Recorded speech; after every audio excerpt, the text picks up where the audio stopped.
شروع اللہ کے ببرکت نام سے جو نہایت مہربان اور مسلسل رحم فرمانے والا ہے۔ صلی اللہ علیہ وسلم۔ السلام علیکم ورحمۃ اللہ وبرکاتہ۔ آج کا دن ازواج مطہرات کی بات ہوتی ہے، جنہیں امہات المومنین بھی کہا گیا ہے، اور حضرت عائشہ رضی اللہ تعالیٰ عنہا کے بارے میں بات ہوئی تھی۔ اور اللہ سے دعا ہے کہ اللہ سبحانہ تعالیٰ ہم سب کو، ہماری بہنوں کو، ماؤں کو، بیٹیوں کو، سب کو امہات المومنین کے نقش قدم پر چلائے، وہ روشن قندیلیں بن جائیں، تمام مسلمان گھرانے ان کی روشنی سے چمک اٹھیں اور نور ہی نور پھیل جائے۔ حضرت عائشہ صدیقہ رضی اللہ عنہا کی حیات مبارکہ کے 4 واقعات بے حد اہم ہیں، جن میں سے واقعہ افک آپ نے سنا۔ اب آج بات ہوگی واقعہ تحریم، واقعہ ایلا اور واقعہ تخویل۔ واقعہ تحریم اس طرح ہے کہ سرور عالم صلی اللہ علیہ وسلم کا معمول تھا کہ عصر کی نماز کے بعد ازواج مطہرات کے پاس تھوڑی دیر کے لیے تشریف لے جاتے۔ ایک دفعہ حضرت زینب رضی اللہ عنہا بنت جحش کے پاس زیادہ دیر ہو گئی۔ حضرت عائشہ رضی اللہ عنہا کو رشک ہوا، انہوں نے تجسس کیا تو معلوم ہوا کہ حضور صلی اللہ علیہ وسلم نے زینب رضی اللہ عنہا کے ہاتھ شہد کھایا ہے، جو انہیں کسی نے تحفہ کے طور پر بھیجا تھا۔ حضرت عائشہ رضی اللہ عنہا نے حضرت حفصہ رضی اللہ عنہا سے کہا کہ جب حضور صلی اللہ علیہ وسلم ہمارے اور تمہارے گھر تشریف لائیں تو کہنا چاہیے کہ یا رسول اللہ صلی اللہ علیہ وسلم، کیا آپ نے مغافیر کا شہد کھایا ہے؟ مغافیر ایک پھول ہوتا ہے جسے شہد کی مکھی چوستی ہے، اس میں قدرے بو ہوتی ہے، یعنی ہلکی پھلکی بو ہوتی ہے، اور آقائے دو جہاں صلی اللہ علیہ وسلم کو ہر قسم کی بو ناپسند تھی۔ جب حضور صلی اللہ علیہ وسلم فرمائیں گے کہ زینب رضی اللہ عنہا نے شہد پلایا ہے تو تم کہنا شاید یہ شہد عرفت کی مکھی کا ہے۔ جب حضور صلی اللہ علیہ وسلم حضرت حفصہ رضی اللہ عنہا کے ہاں تشریف لائے تو یہی سوال و جواب ہوئے، اور پھر جب حضرت صفیہ رضی اللہ عنہا اور عائشہ رضی اللہ عنہا نے بھی یہی گفتگو دہرائی تو حضور صلی اللہ علیہ وسلم کی طبیعت مبارک میں تقدر پیدا ہوا۔ چنانچہ جب آپ صلی اللہ علیہ وسلم پھر حضرت زینب رضی اللہ عنہا کے تشریف لے گئے تو انہوں نے حسب معمول شہد پیش کیا تو آپ صلی اللہ علیہ وسلم نے فرمایا، مجھے اس کی ضرورت نہیں، میں آئندہ شہد نہیں کھاؤں گا۔ اس پر یہ آیت نازل ہوئی۔ اللہ سبحانہ تعالیٰ پارہ نمبر 28 سورہ تحریم میں آیت نمبر 1 میں فرماتے ہیں، اے نبی صلی اللہ علیہ وسلم، تم اپنی بیویوں کی رضامندی کے لیے جو چیز اللہ نے حلال کی ہے اس کو اپنے اوپر کیوں حرام کرتے ہو؟ اب آگے تیسرا واقعہ سنیے، واقعہ ایلا۔ ازواج مطہرات کے لیے غلہ اور کھجور کی جو مقدار مقرر تھی وہ ان کی ضروریات کے لیے کافی نہ تھی، اور وہ تنگ دستی سے گزر و اوقات کرتی تھی۔ ادھر اموال غنیمت اور سالانہ محاصل میں کافی اضافہ ہو چکا تھا، چنانچہ ازواج مطہرات نے اپنے مقررہ گزارے میں اضافہ کی خواہش کی۔ حضرت ابوبکر صدیق رضی اللہ عنہ اور حضرت عمر فاروق رضی اللہ عنہ نے اپنی بیٹیوں حضرت عائشہ رضی اللہ عنہ اور حضرت حفصہ رضی اللہ عنہ کو سمجھا کر اس مطالبے سے باز رکھا، لیکن دوسری ازواج اس مطالبے پر قائم رہیں۔ اتفاق سے اسی زمانے میں حضور صلی اللہ علیہ وسلم گھوڑے سے گر پڑے اور پہلوے مبارک میں چوٹ لگی۔ آپ صلی اللہ علیہ وآلہ وسلم نے حضرت عائشہ رضی اللہ عنہا کے حجرہ سے متصل ایک بالا خانے پر قیام فرمایا اور عہد کیا کہ 1 مہینے تک ازواج مطہرات سے نہ ملیں گے۔ منافقین ایسے موقع کی تلاش میں رہتے تھے، کیونکہ جن کا جو کام ہوتا ہے وہ اسی طریقے سے اپنی زندگی گزارتے ہیں۔ حضرت علی رضی اللہ عنہ کا ایک قول یاد آ گیا کہ وہ فرماتے ہیں کہ مکھی سارے جسم کو چھوڑ کر ہمیشہ زخم پر بیٹھتی ہے، یہی حال ایسے لوگوں کا ہوتا ہے کہ وہ موقع کی تلاش میں رہتے ہیں۔ انہوں نے مشہور کر دیا کہ آپ صلی اللہ علیہ وسلم نے بیویوں کو طلاق دے دی۔ تمام صحابہ کرام رضی اللہ تعالیٰ عنہ یہ خبر سن کر سخت رنجیدہ ہوئے۔ حضرت عمر فاروق رضی اللہ تعالیٰ عنہ حضور صلی اللہ علیہ وسلم کی خدمت میں حاضر ہوئے۔ آپ صلی اللہ علیہ وسلم ایک کھری چارپائی پر لیٹے تھے اور جس میں اطہر پر بان کے نشان بن گئے تھے۔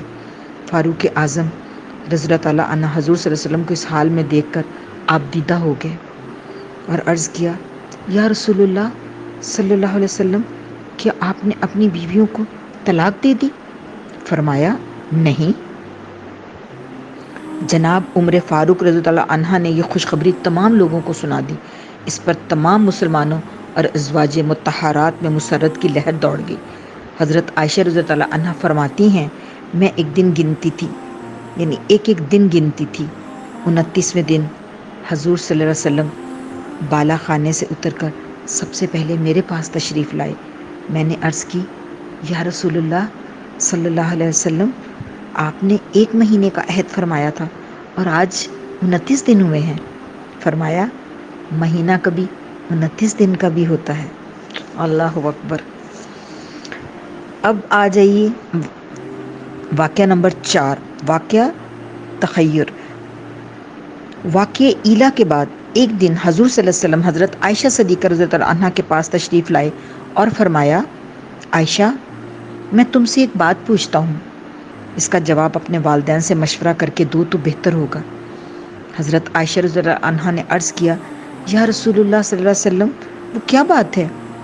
حضور صلی اللہ علیہ وسلم نے سورہ احزاب کی یہ آیات تلاوت فرمائی۔ سورۃ الاحزاب آیت نمبر 28 اور 29، ترجمہ سن لیجئے۔ اے نبی صلی اللہ علیہ وسلم، اپنی بیویوں سے کہہ دو، اگر تم کو دنیاوی زندگی اور اس کی رونق درکار ہے تو آؤ، میں تم کو کچھ دے دلا کر بھلے طریقے سے رخصت کر دوں، اور اگر تمہیں اللہ اور اس کا رسول اور آخرت کا گھر پسند ہے تو تم میں سے جو نیکوکار ہیں اللہ نے ان کے لیے بڑا اجر مہیا کر رکھا ہے۔ حضرت عائشہ رضی اللہ عنہا نے عرض کیا، یا رسول اللہ صلی اللہ علیہ وسلم، اس میں والدین کے مشورہ کی کیا ضرورت ہے؟ میں تو اللہ اور اللہ کا رسول صلی اللہ علیہ وسلم اور آخرت کا گھر اختیار کرتی ہوں۔ حضور صلی اللہ علیہ وسلم نے یہ جواب پسند فرمایا۔ یہی بات جب دوسری ازواج مطہرات سے پوچھی تو انہوں نے بھی ویسا ہی جواب دیا۔ سید الانام صلی اللہ علیہ وسلم کو حضرت عائشہ رضی اللہ عنہا بے حد محبوب تھی۔ مسند ابی داود میں روایت ہے کہ حضور صلی اللہ علیہ وسلم فرمایا کرتے تھے، اے باری تعالیٰ، یوں تو میں سب بیویوں سے برابر کا سلوک کرتا ہوں، مگر دل میرے بس میں نہیں کہ وہ عائشہ رضی اللہ عنہا کو زیادہ محبوب رکھتا ہے۔ یا اللہ، اسے معاف فرمانا۔ اللہ اکبر۔ کتنی خوبصورت بات ہے کہ نبی پاک صلی اللہ علیہ وآلہ وسلم حضرت عائشہ رضی اللہ عنہا سے زیادہ محبت کرتے تھے دوسری بیویوں سے۔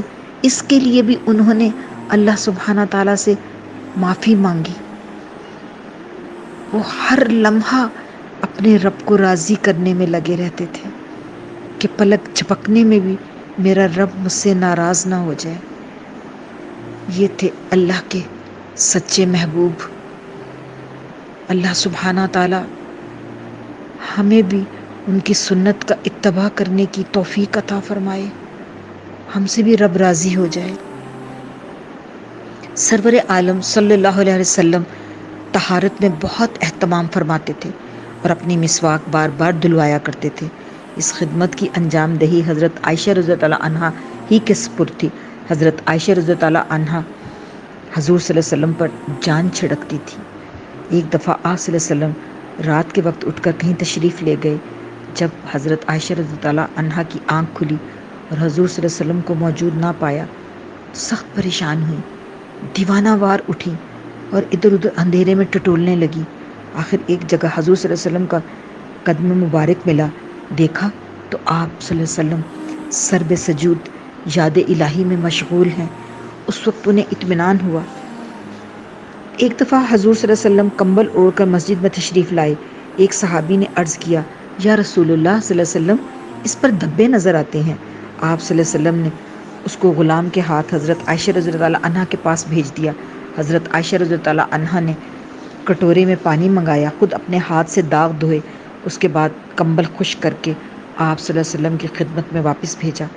جب نبی کریم صلی اللہ علیہ وسلم احرام باندھتے یا احرام کھولتے تھے تو حضرت عائشہ صدیقہ رضی اللہ عنہا جسم مبارک میں خوشبو لگاتی تھی۔ ایک دفعہ سفر میں حضرت عائشہ رضی اللہ عنہا کا ہار گم ہو گیا۔ حضور صلی اللہ علیہ وسلم نے اس کی تلاش میں چند صحابہ رضی اللہ عنہ کو بھیجا۔ وہ اس کی تلاش میں نکلے تو راستے میں نماز کا وقت آ گیا۔ دور دور تک پانی نہیں تھا، اس لیے لوگوں نے بغیر وضو نماز پڑھی۔ واپس آ کر حضور صلی اللہ علیہ وسلم سے ماجرا بیان کیا۔ اس وقت آیت تیمم نازل ہوئی۔ حضرت اسید رضی اللہ عنہ بن حزیر نے اس کو حضرت عائشہ رضی اللہ عنہ کی بہت بڑی فضیلت سمجھا اور ان سے مخاطب ہو کر کہا، ام المومنین رضی اللہ عنہ، اللہ آپ کو جزائے خیر دے، آپ کو کوئی ایسا حادثہ پیش نہیں آیا جس سے اللہ نے آپ کو نکلنے کا راستہ نہیں بتایا اور مسلمانوں کے لیے وہ ایک برکت بن گیا۔ اللہ اکبر۔ جب حضرت عائشہ رضی اللہ عنہ کی ازدواجی زندگی کے 9 برس گزر گئے تو آقائے دو جہاں صلی اللہ علیہ وسلم مرض وفات میں مبتلا ہوئے۔ حضور صلی اللہ علیہ وسلم 13 دن علیل رہے، یعنی بیمار رہے۔ ان 13 دنوں میں 5 دن دیگر ازواج رضی اللہ عنہ کے یہاں قیام فرمایا اور 8 دن حضرت عائشہ رضی اللہ عنہ کے یہاں رہے۔ شدت مرض میں کمزوری کی وجہ سے حضور صلی اللہ علیہ وسلم اپنی مسواک حضرت عائشہ رضی اللہ عنہ کو دیتے، وہ اپنے دانتوں میں چبا کر نرم کرتی اور پھر حضور صلی اللہ علیہ وسلم استعمال کرتے۔ 9 یا 12 ربیع الاول 11 ہجری کو سرور کونین صلی اللہ علیہ وسلم کی روح اطہر نے عالم قدس کی طرف پرواز کی۔ اس وقت حضور صلی اللہ علیہ وسلم کا سر مبارک حضرت عائشہ رضی اللہ عنہا کے سینے پر رکھا تھا اور پھر انہی کے حجرہ مبارک کو حضور صلی اللہ علیہ وسلم کی ابدی آرام گاہ بننے کا شرف حاصل ہوا۔ رحلت نبی اکرم صلی اللہ علیہ وسلم کے وقت حضرت عائشہ رضی اللہ عنہا کی عمر 18 سال کی تھی۔ 48 برس انہوں نے عالم بیوگی میں بسر کیے۔ اس تمام عرصہ میں وہ تمام عالم اسلام کے لیے رشد و ہدایت، علم و فضل اور خیر و برکت کا ایک عظیم مرکز بنی رہیں۔ ان سے 2210 حدیثیں مروی ہیں۔ بعض کا قول ہے کہ احکام شریعہ کا 1/4 حصہ حضرت عائشہ صدیقہ رضی اللہ عنہا سے منقول ہے۔ بڑے بڑے جلیل القدر صحابہ رضی اللہ عنہ ان کی خدمت میں حاضر ہو کر ہر قسم کے مسائل پوچھا کرتے تھے۔ حضرت ابو موسیٰ اشعری رضی اللہ عنہ فرماتے ہیں کہ ہم لوگوں کو کوئی مشکل ایسی پیش نہ آئی جس کا علم حضرت عائشہ رضی اللہ عنہ کے پاس نہ ہو، یعنی ہر مسئلے کے متعلق انہیں سرور کائنات صلی اللہ علیہ وسلم کا اسوہ معلوم تھا۔ حضرت عروہ رحمۃ اللہ بن زبیر رضی اللہ عنہ کا قول ہے کہ میں نے قرآن، حدیث، فقہ، تاریخ اور علم الانساب میں ام المومنین حضرت عائشہ رضی اللہ عنہ سے بڑھ کر کسی کو نہیں دیکھا۔ احنف رضی اللہ عنہ بن قیس اور موسیٰ رحمۃ اللہ بن طلحہ کا قول ہے کہ حضرت عائشہ رضی اللہ عنہ سے بڑھ کر میں نے کسی کو فصیح اللسان نہیں دیکھا۔ کتب سیر میں متعدد روایتیں ملتی ہیں جن سے ثابت ہوتا ہے کہ حضرت عائشہ صدیقہ رضی اللہ عنہ کو دینی علوم کے علاوہ طب، تاریخ اور شعر و ادب میں بھی دستگاہ حاصل تھی۔ فی الحقیقت حضرت عائشہ صدیقہ رضی اللہ عنہ کا پایہ علم و فضل اتنا بلند تھا کہ اس کو بیان کرنے کے لیے سینکڑوں صفحات درکار ہیں۔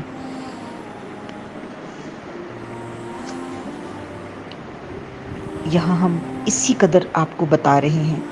بہت سے اہل سیر کے نزدیک علمی کمالات، دینی خدمات اور سرور عالم صلی اللہ علیہ وسلم کی تعلیمات و ارشادات کے نشر و اشاعت کے اعتبار سے صدیقہ کبریٰ رضی اللہ عنہا کا کوئی حریف نہیں ہو سکتا۔ اگر انہیں محسنہ امت کہا جائے تو اس میں مطلق کوئی مبالغہ نہ ہوگا۔ فضائل اخلاق کے لحاظ سے حضرت عائشہ صدیقہ رضی اللہ عنہا کا رتبہ بہت بلند تھا. وہ بے حد فیاض، مہمان نواز اور غریب پرور تھیں. ایک بار حضرت عبداللہ بن زبیر رضی اللہ عنہ نے ان کو 1,00,000 درہم بھیجے. انہوں نے اسی وقت سب رقم غریبوں مسکینوں میں تقسیم کر دی. اس دن وہ روزے سے تھیں. شام ہوئی تو خادمہ نے کہا، ام المومنین، کیا اچھا ہوتا آپ نے اس رقم سے کچھ گوشت افطار کے لیے خرید لیا ہوتا.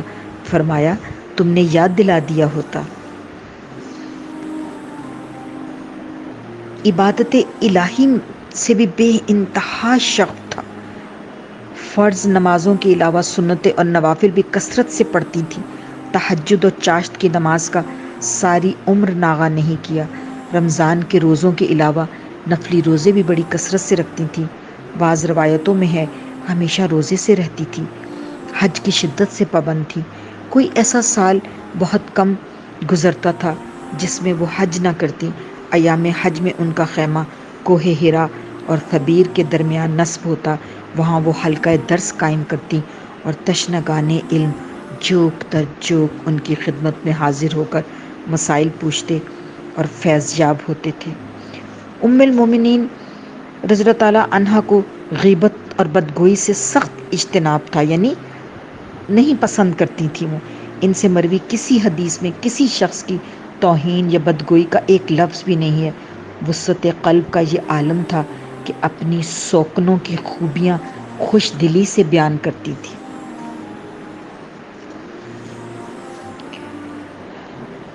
ام المومنین نے 17 رمضان 58 ہجری کو نماز وتر کے بعد شب کے وقت وفات پائی. جنازہ میں اتنا ہجوم تھا کہ اس سے پہلے رات کے وقت کبھی نہ دیکھا گیا تھا. نماز جنازہ حضرت ابو ہریرہ رضی اللہ تعالیٰ عنہ نے پڑھائی اور وصیت کے مطابق جنت البقیع میں مدفون ہوئیں. ان کے انتقال کی خبر پھیلی تو تمام عالم اسلام میں صف ماتم بچھ گئی.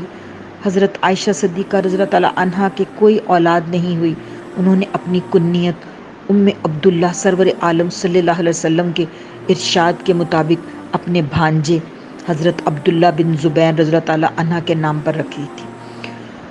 کتب سیر میں بے شمار ایسی روایات ہیں جن میں ام المومنین حضرت عائشہ صدیقہ رضی اللہ تعالیٰ عنہ کے فضائل و مناقب تفصیل سے بیان کیے گئے ہیں.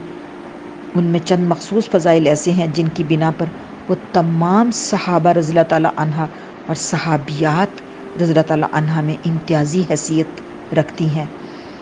بے روایت قاسم رحمۃ اللہ بن محمد بن ابی بکر خود حضرت عائشہ صدیقہ رضی اللہ عنہ فرمایا کرتی تھی کہ میں فخر نہیں کرتی بلکہ بطور واقعہ کے کہتی ہوں کہ اللہ نے مجھ کو چند ایسی باتیں عطا کی ہیں جو دنیا میں میرے سوا کسی اور کو نہیں ملی. ان میں نمبر 1، صرف میں ہی کنوار پن میں حضور صلی اللہ علیہ وسلم کے نکاح میں آئی. نمبر 2، جبرائیل علیہ السلام میری شکل میں حضور صلی اللہ علیہ وسلم سے ملے اور کہا کہ عائشہ رضی اللہ تعالیٰ عنہا سے شادی کر لیجئے. نمبر 3، اللہ تعالیٰ نے میرے لیے آیت برآت نازل فرمائی. نمبر 4، میرے ماں باپ دونوں مہاجر ہیں. میں حضور صلی اللہ علیہ وسلم کے سامنے ہوتی اور حضور صلی اللہ علیہ وسلم نماز میں مصروف ہوتے تھے. نمبر 6، میں اور رسول کریم صلی اللہ علیہ وسلم ایک ہی برتن سے غسل کیا کرتے تھے. نمبر 7، نزول وحی کے وقت ازواج میں سے صرف میں آپ صلی اللہ علیہ وسلم کے پاس ہوتی تھی. نمبر 8، جس دن میری باری تھی اسی دن رسول اللہ صلی اللہ علیہ وسلم نے رحلت فرمائی یعنی وفات فرمائی. نمبر 9، جب سرور کائنات صلی اللہ علیہ وسلم کی روح پاک نے عالم قدس کی طرف پرواز کی تو حضور صلی اللہ علیہ وسلم کا سر مبارک میری گود میں تھا. نمبر 10، میرے ہی حجرہ کو رحمت للعالمین صلی اللہ علیہ وسلم کا مدفن بننے کی سعادت نصیب ہوئی. نمبر 11، میں نے جبرائیل علیہ السلام کو اپنی آنکھوں سے دیکھا. تمام علماء اسلام کا اتفاق ہے کہ اسلام میں حضرت خدیجہ الکبریٰ رضی اللہ تعالیٰ عنہا، حضرت فاطمہ الزہرا رضی اللہ تعالیٰ عنہا اور حضرت عائشہ رضی اللہ تعالیٰ عنہا عورتوں میں سب سے افضل ہیں. ان تینوں کے فضائل مختلف الجہات ہیں. حضرت عائشہ صدیقہ رضی اللہ تعالیٰ عنہا کو علمی کمالات، دینی خدمات اور سرور کونین صلی اللہ علیہ وسلم کی تعلیمات و ارشادات کے نشر و اشاعت کے اعتبار سے جو درجہ فضیلت حاصل ہے وہ اپنی نظیر آپ ہے، یعنی اس کی کوئی مثال نہیں ملتی۔ صحیحین میں ہے، حضرت ابو موسیٰ اشعری رضی اللہ عنہ کی زبانی رسول اللہ صلی اللہ علیہ وسلم کا یہ ارشاد نقل کیا گیا ہے کہ عائشہ کو عورتوں پر اس طرح فضیلت ہے جس طرح شوربے میں ملی ہوئی روٹی ثرید کو کھانوں کی دوسری اقسام پر۔ رضی اللہ تعالی عنہا۔